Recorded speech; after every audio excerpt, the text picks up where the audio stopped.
We're glad to have you with us. They lived in Crossville, yeah. I always want to say Glenville. I've lived here how many years and I'm still thinking about it. Anyway, so glad you have you with us. And Virgil's actually written a book on Amazon, so we might want to talk to him about that later. But meanwhile, today, I have to give a warning, the Surgeon General's warning. Some of you may not like what I'm going to talk about today, so lock the doors. Just kidding, of course. And I like to talk about this at least once a year because it's a unity teaching. And that is, get ready, there are no victims.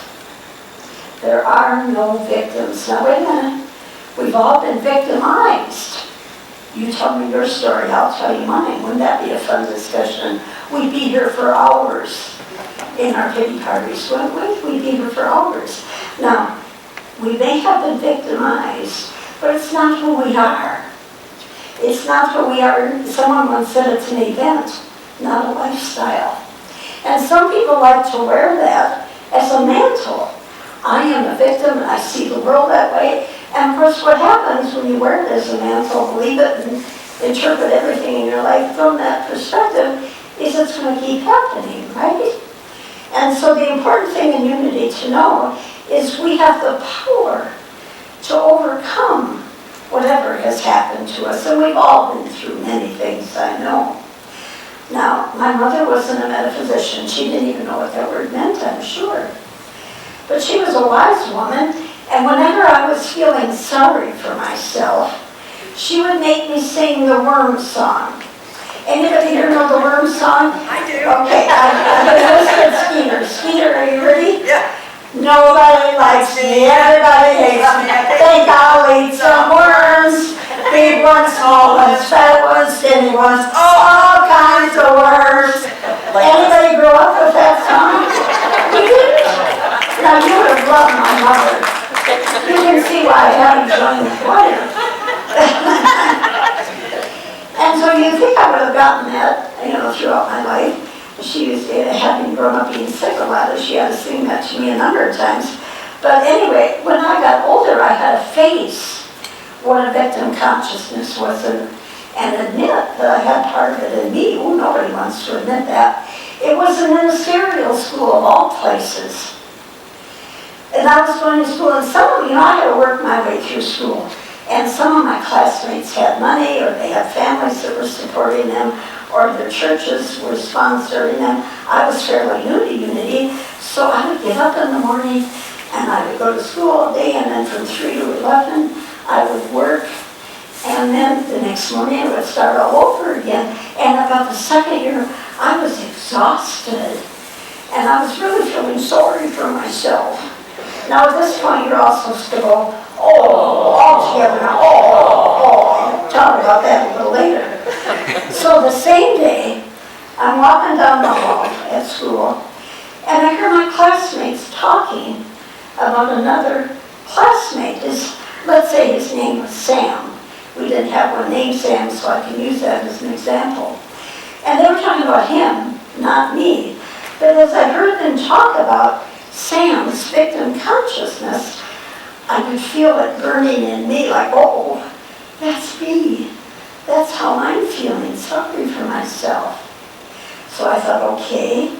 Later that day I went to work, and I worked at Sunday Unity of all places. And in between calls, prayer calls, they would have a Unity magazine sitting there if you needed something to read. We didn't have much chance to read it, but so there was a little tiny break in between calls. I grabbed Unity magazine, opened it up randomly. Get the word randomly? And what do you think it said? Victim. Are you a victim, a survivor, or a master? And I thought, okay, God, I hear you. I know. It was a life-changing moment for me.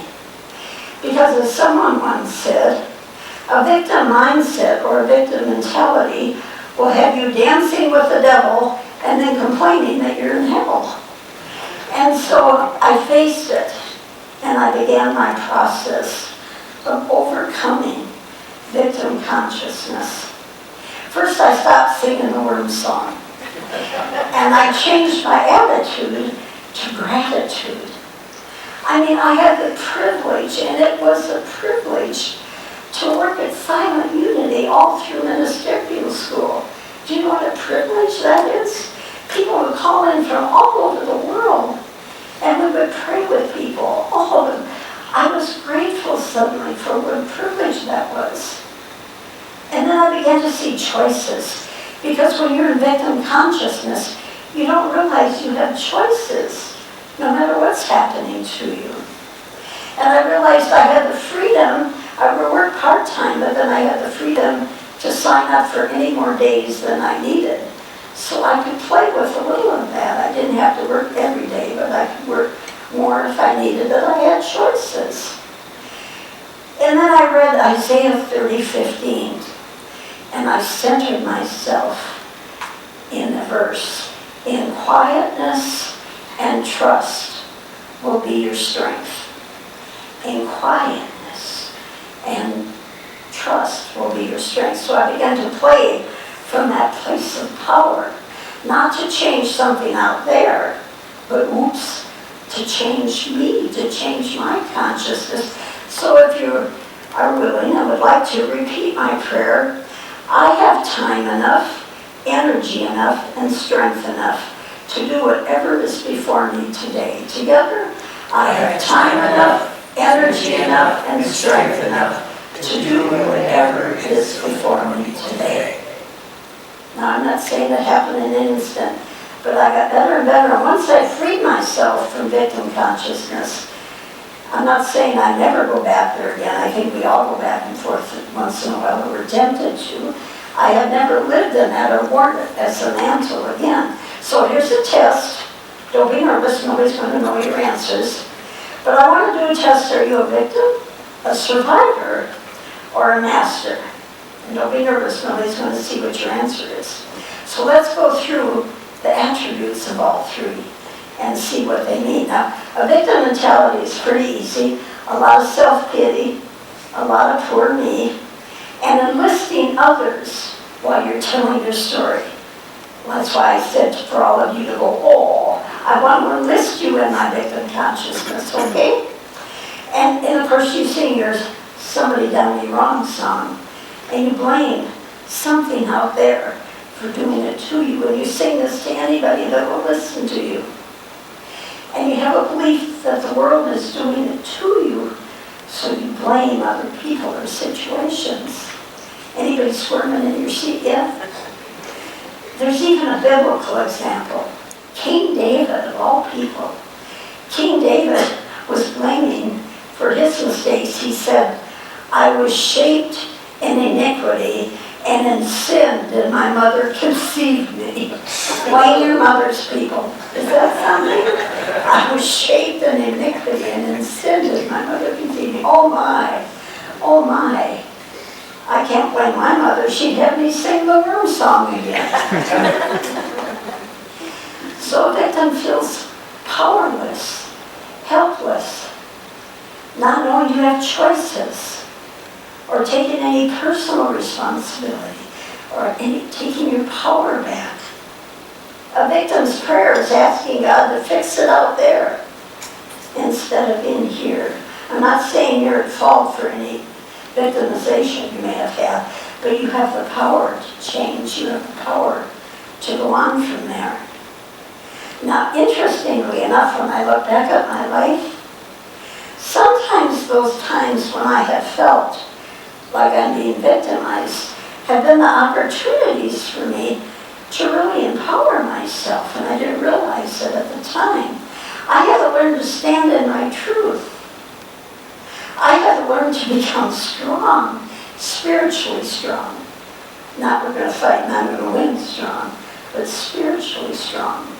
I had to learn to claim my power and to start to demonstrate my spiritual beliefs. Wow. Now, Jesus always demonstrated his truth. And even the crucifixion, metaphysically interpreted, when we go through the crucifixion, resurrection experience, we cross out our state of mind that no longer serves us, and we resurrect to a higher consciousness. And the world begins to reflect that back to us. Think of all the things that Jesus said. Don't you know you are God's? You are the light of the world.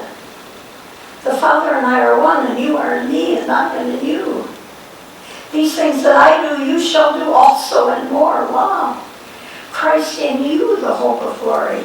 Do you hear the empowerment there? I love Eric Butterworth. He always used to say there is no more power in Jesus than in us. He simply woke to his power. He was aware of it, and he claimed his divinity and was able to demonstrate his divine power. Oh, well, I'm exhausted talking about victimhood. Let's move on from there. Let's go into a survival mode. Now that almost sounds good. I'm a survivor. And that almost sounds like power.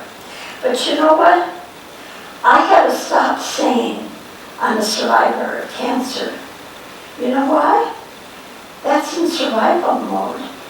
And I don't want to associate myself in any way anymore with cancer. I no longer say I'm a survivor. That's in the past. It kept me in that mentality. And these are the attributes of a survivor. I'm surviving, but not thriving. You see the difference? I'm surviving, but are you thriving? And it's an exhausting struggle, surviving. Me against the world, I'm just surviving. And survivors don't think they need anybody else's help. I can do it myself, thank you very much. Anybody here got that one going on? I don't need help, I can do it myself. And we tend to rely on our human power rather than our spiritual strength. And survivors don't usually pray because, hey, they don't need God or anyone, right? They're survivors. Okay, it almost sounds good at first. There was a man named Angelo Marcos who wrote about a victim mentality, and he said, being a functional member of society is overrated. It's also surprisingly easy to fake. And so let's move on to mastership. Let's become masters. Now the difference with a master is you know who you are. Who are you? I'm an extension of God. I'm divine by nature. And all that is within me. And you see, everything is an opportunity. Not a problem, but an opportunity to demonstrate what we believe. And we begin to change our states of mind. Romans 12:2, be ye transformed. How? By the renewal of your mind. Be ye transformed, because our beliefs, our thoughts, our feelings have creative power. Altogether, oops, my beliefs, my thoughts, my feelings have creative power. Oh my God. Oops. Angelo Marcos went on to say, we are all victims, all of us, victims of our own minds. And again, I'm not denying that something's happened to you. Something has happened to all of us, but it's not who you are. And I refuse to wear that mantle. I may feel like it someday. I may go in my closet and try to find it. But I refuse to wear that mantle that that's who I am. So we have to begin to trust our divine nature, not our human strength. We have to forgive ourselves, whoever out there we're blaming, whatever situation in the world. And forgiveness doesn't condone it. It says, you know what, I got to let this go. It's killing me. I got to let it go. And we do our prayer practice, praying with power to have dominion, not over the outer world, but dominion over our mind. And then there's mood management, managing your moods. How are you doing at that? Managing your moods. Sometimes I have to take a walk in nature or play music from my generation. Everybody thinks their own music from their own generation is the best, right? Yeah. And sometimes it takes medication. I'm not talking meditation, medication. I had a short time in my life when I needed to go to a doctor for a prescription to help my moods. But we have choices. You see, we have have choices. Taking action, any kind of action, moving, shifting. Get out of your chair, move, do anything, just shift out of that. And now I sing unity songs, not the worm songs. So, ask yourself today, are you a victim? Are you a survivor? Or are you a master? And what mantle do you want to wear each day? Let us take that into prayer. That's one for prayer. We close our eyes against the world of appearances. Yeah, we know things have happened. We've all got our stories, and we're sticking to them. But right now, we're going to let them go for a minute. We are the power of the presence. We have all the power within us. And we have choices. And we may not be able to change everything out there in that outer world. But we can change our inner world. We can change our mind, our consciousness, our beliefs, our thoughts, and come to know the truth that sets us free from it all. And once we have done that, we are lifted up to a higher realm of light and love and peace and joy. And so we pray these things from the very nature of the living Christ within us all. And so it is, so truly is. Amen.